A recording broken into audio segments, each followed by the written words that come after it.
Look at that. You squeeze it right. You might get some up on the camera here. A gusting wind. This is fun.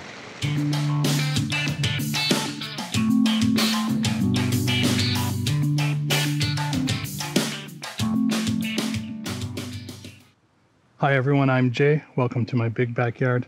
I'm going to go over a little bit of waterproofing. I've done another video where I dunk things in a bucket, and I do that with Thompson's weather seal. Well, the hardware store near me no longer has Thompson's, but same type of product. Got your Olympia, and you could do this with res or whatever else. This is kind of a deck, concrete, brick, you name it, surface sealer. It doesn't specifically list polyester or any other blend of fabric. I'm going to show you what I do here. So I have a budget store pump up water container, pump it up, spray it. Okay, what we're going to do is just dump in some of that Olympia. Now I didn't bring, not bring a funnel today, and I should have. I'm just coming after work. I want to get this done as a little break from work before I go back to work online. So because this is empty, I'll just turn it this way. I'll lose a little, not super scientific. That's probably more than enough. Because one of the problems with using this stuff is a little tacky. Now, one of the solutions, let it air dry for like a week if you can. And I'm going to show you on a tent. The first where I'm headed, so pump this up some more, is this old tent. Now we left it out in the rain to see how it was, and it pooled up a bunch of water down here on the poly floor. It wasn't coming from the floor because that's fine.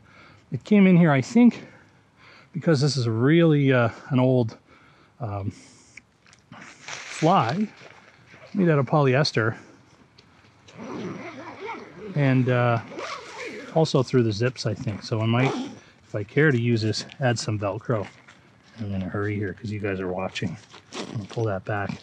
Don't zip up the storm flap thingy. I think that's what that's called right there, a storm flap. Now, come back over here, zip that up. I want to do the whole front and back. And I think the fail on this tent is an easy fix. Get yourself a drum liner or just a small tarp or poncho and rig up underneath under the poles, just underneath here, a connection, and then run that out onto poles or even one on the side. And what you want is an overhang over the zipper, because if there's any wind blowing sideways, it's going to go in. And we are going to test this after. It might be tomorrow, because I want this to dry fully. It won't be fully cured right away. I think it doesn't feel tacky after about 3-4 days, but give it a week. But I will do the rain test tomorrow. And by rain test, I mean garden hose right on top for a bit. But what I want to do is just nice light spray. You can probably see the overspray. The wind's going that way, so I'm going to stand over here. I don't need a lot to start. It's going to beat a bit. There's some proofing on here, but not a lot. And we don't want to overdo it or you get the streaks. That's the problem with painting it on, I find, rolling it on and dunking it. Dunking it's fast though, and you get one thorough job. Now, is this my favorite way to do stuff? No, it's easy. It's actually not that messy. Not with the spray bottle. And this was something I tried just to see what it would do. Seems to work fine. So I'm just pumping this up. I want to get some good pressure so it lasts longer. I don't really care if the guy line gets it.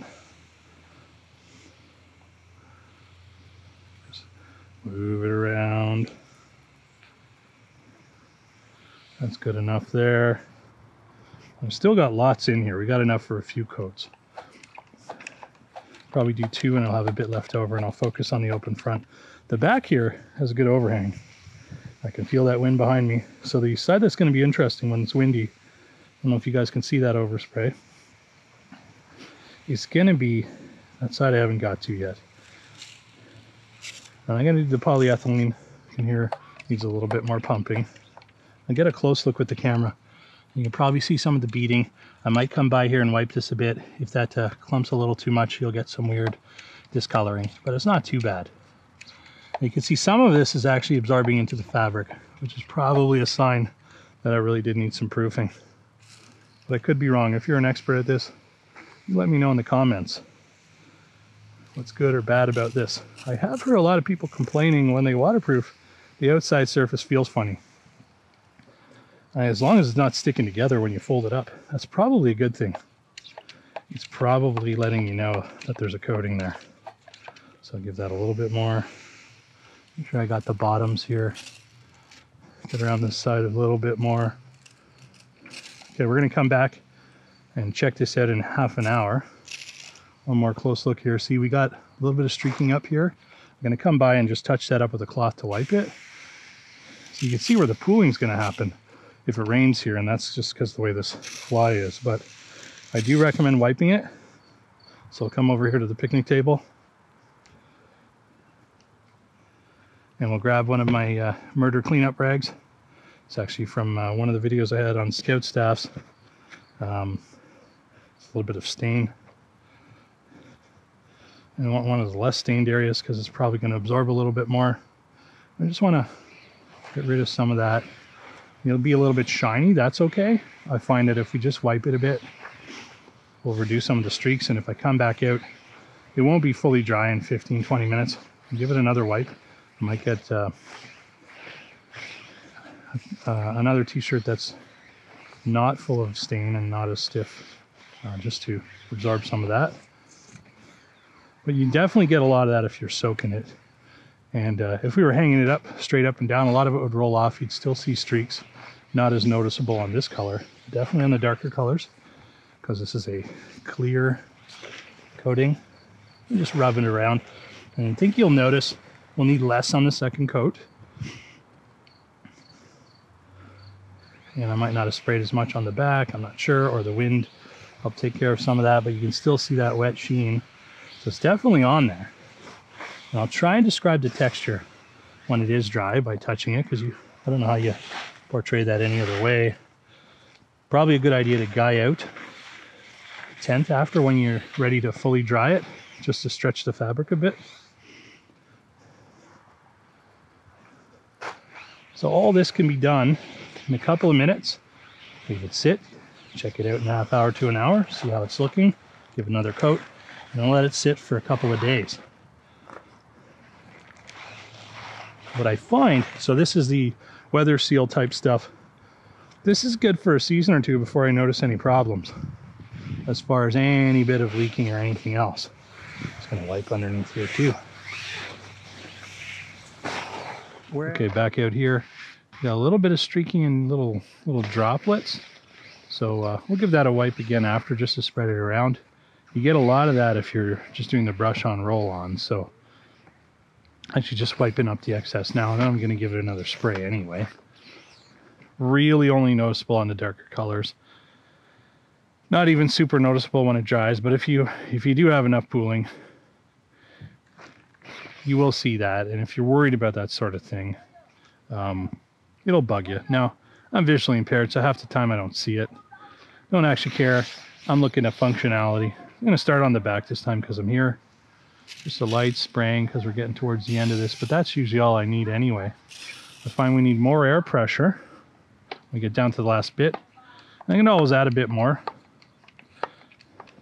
I'd rather use a little too much than not enough. And it just spurts out a bit, but basically using what I got because I don't want to actually have to pour it back out of the bottle. So I'm going to come around to this side, and then I'll do the front with all the leftover. Just spraying it up, down, all around. Sorry if this is coming out of the shot. And here's where we go. Try and get the last of it. Where most of the water is going to pool up anyway. Then around the front inside here. Let it go until there's no more pressure in there. And it's even okay on the screen. It's not so thick it's going to clog that up. Remember, you are going to get a tacky feeling on there if you don't let it dry enough. We're almost done here. I don't really think I'll need that third coating, so I'm not going to add any more. Just get down around here. There we go, get a bit more out, you'll see it. There we go. Just got to be patient, wiggle it around a little, get all that last little drops up to where the pressure is on the straw that's in there. We'll see a little bit more pooling here, that's okay. This is pretty much out of pressure. This is an interesting unit though. If you didn't want to hold the thing down, if you get one like this, you can actually push it down and then push it to lock it in or pull it out. I'm not going to do that. I just leave the pressure off. There, pretty much done. Leave that fall over, and we'll just give this a smear around just to even out the coating. Some of those droplets, you're still going to see the shine on there, but a lot easier than brushing, I think. Rolling, and then a lot cleaner than the dunking method. That one, I hung that over near my kids' play structure, and for a couple of months you could see some discoloration in the sand because, well, this stuff is waterproofing, and so it's not washing away super simple. Seemed to have bonded with the dirt and the sand and hung out there. Not the end of the world. There's no warnings on here about any toxicity, but I have no idea what's in all these weather seals. I'm going to imagine maybe some kind of paraffin. I don't know if there's any natural waxes or not. Maybe some different oils, because it is meant for wood, although it is also meant for brick and concrete, and does the job. Now, when I'm looking at pricing, you can get 4 liters or a gallon, and I've seen it as low as $18.99, averaging around $21, $22.99, and that's Canadian, and including COVID kind of inflation. Not sure when you're seeing this video, but everything seemed to have jumped then, and supply was an issue. So we're going to come back out here. I don't know if by the time I come out here in the dark, I'll be able to shoot this and show you, but I'm going to wipe it one more time, just with this, just to even it out. And I'm going to let it sit for a day. We're going to come out here, and I'm going to just run hose on it, and then we'll open up that zipper and see how it looks inside. I think really the only way it's going to fail, as long as it's waterproof, is if it comes straight in the zipper. But I am going to run it across the top here to see. So I think maybe some of it can get in down there. But when I did open this after a rain, I wish I had a video of that. There was a massive pooling in there, and I think along the seams, around those frayed areas, it was not so good. And this will hopefully soak right in there. You can feel a good sheen there. I think when I wipe this down, it'll also take off any leaves that have fallen. It's getting on fall, so we get a little bit more of that. I think if you got a lot of dust in the air, it's going to stick to it as well. So I don't know the perfect spot to do this. Back at the tent that we sprayed last night, and let's take a closer look to see if you can see any crazy streaking, and you guys can be the judge, because I have a hard time seeing that sort of thing. You can feel just a little bit of, when I wipe my hand here, dust, but I think that's from those trees up there. And seems dry. The texture, it's not even really sticky. Again, I don't know how else to describe it. If you could feel something, but it's not going to stick together. I still think if you leave it sit a couple of days at least. So tonight I'm going to do the water test, but I'm going to leave it out here over the weekend. Maybe another 2-3 days for sure. Maybe not the whole 7 days, but we'll end up with something that doesn't feel like it's going to stick together when you fold it up. It already feels like that. Want to do the hose test. When we get some direct water pressure, it might be a little bit more pressure than you might expect for your average rainfall, but that's good. This thing has been out here in some pretty intense stuff already in the last week. So the structure held. And I don't see the water coming in from any failing of the tarp covering anywhere that the mesh is exposed. It would have to come up, because that's pretty high up there, right here. I feel like at least an inch or two up underneath where the fly covers over. And with the fly stopping just like that, it should be, you know, just as effective as a drip edge. Now, interesting, what I am feeling, I think this is condensation in the morning, just around the edges here, although this could be the waterproofing, is it's a little tacky, and perhaps closer to that feeling people are describing that have said they tried this, where it's sticky, but definitely not here. And this is a nice piece of darker material, and I'll have to check back on the video as to whether or not there's some major streaking here, but that's where you'd notice it, right there on that darker green. I think it might depend on the color too that you end up with. So go for the clear, transparent. You get less of a filmy look to it. And I've done this on a couple tents now. We'll come back in around 12 hours and give it the water test. In 24 hours now, and I came out and just poured a little bit of water on here with a cup just to see if everything's beating up fine, and it's all right. And you can see it in the morning light, and I can't see them, but maybe you'll see little bits of residue build up. But with the misting technique, it's usually not as bad as if I dunk it or brush it. I also didn't come out and wipe it down as often as I probably should have to get any of the residual, but I don't see any really big, huge issues. Plus, for me, I actually don't care about that sort of thing. I just wanted to show you guys. And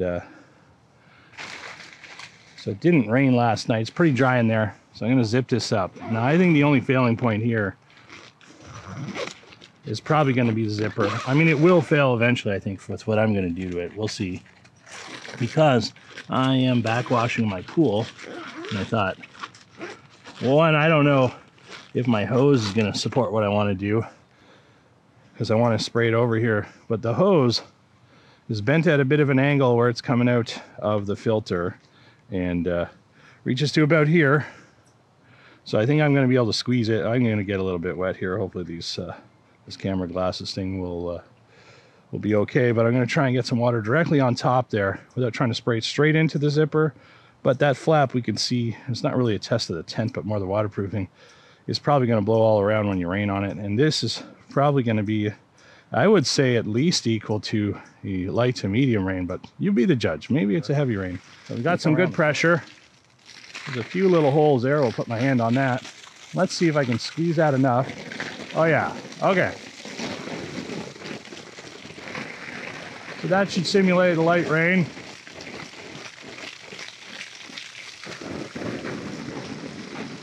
Get that right up on the top if I can. I'll let that go for a little bit. Right off the front there. I'm hoping you're not getting this much rain all at once. So I feel like there'll be some around that zip. I wish I could control this a little better.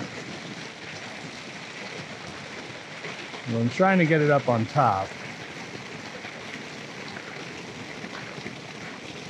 You get the idea. I'm going to go another little bit. See how that Olympia, Thompson's, or whatever deck seal does. I mean, your fly is going to shed some of it just due to geometry. Oh yeah. Look at that. You squeeze it right. You might get some up on the camera here. A gusting wind. This is fun. So I don't know what you guys think is fair, but I'm hoping I'm never actually in a tent when this is happening overnight the entire time. But you can get some pretty intense rains for quite a long time. I was out in one last week with my son and my buddy.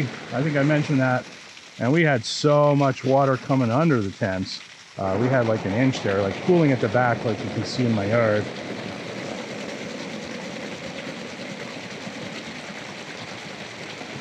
Okay, I think that's enough to see if, and remember, probably around the zips, we're going to see a little bit of water, just because of the way that hose went. So yeah, it's not rain, but I don't know the next time it's going to rain. I wanted to get the waterproofing on there, or weatherproofing, or whatever. I wanted to get that on there when it was dry and had a couple of days to cure. I actually think, you know, a week is great, 3-4 days is fine. It had about a day and a half. Let's put that back. We'll get a swim in there later. It's supposed to go up to 29 degrees Canadian. I don't know what that is everywhere else. Now, good and soggy. Did it bead? Let's get the sunlight. So, you know, lots of beading underneath. Wow. So underneath, you can see under there, feels dry. Oh, I'm gonna give it a shake so I don't get a lot of water in the zip. let's take a look inside. I think that sidewall got a little bit of a battering. Not a lot, like that wouldn't be the same as 2 days in a storm probably. And we get some water just from the cover. But yeah, and I figured right here at the door, I think that's just me blasting the zipper, to be honest. Because I don't look where that wall is. Let's get in here a second. Go on into the tent. Get more on my back than on the floor. That's a good puddle, I think. Mainly from, I didn't realize I could almost stand up in here. That is for me blasting in the front door. But if I look on the inside here, you can see the beating on the outside. It's dry over here. This part is just from that door zip, like I thought. A little squishy, and it's following me as I come in. You be the judge. This side looks fine, and I was hitting that pretty good. I can see the droplets on the outside. Nothing on the inside here. Over here, nice and dry. I don't know if you guys can see that. So I'm gonna let this air out, fold it up. For me, I would say I don't plan to be out in horrible rainstorms. I don't know if many people do, but sometimes you just go camping, you see the rain, and you go, I'm gonna go anyway. And we did that last week. And it did predict that there would be 20 millimeters in 1 hour. So what's that in not Canadian? That's almost an inch in 1 hour. And it's certainly, accumulation on the ground was much more than that. So that's pretty intense in 1 hour. But when we had looked, it was showing us 0.7, 0.6 mil. That's, you know, really light. I couldn't tell you what that is in fractions of an inch, but you can always Google that. Personally, I think this works. It's cheap. I think I used probably 300-400 mil, and there's basically 4,000 mil in the can, or 3,650, or who knows, whatever a gallon is. Maybe you guys can tell me in the comments. For me, this is a win, I think.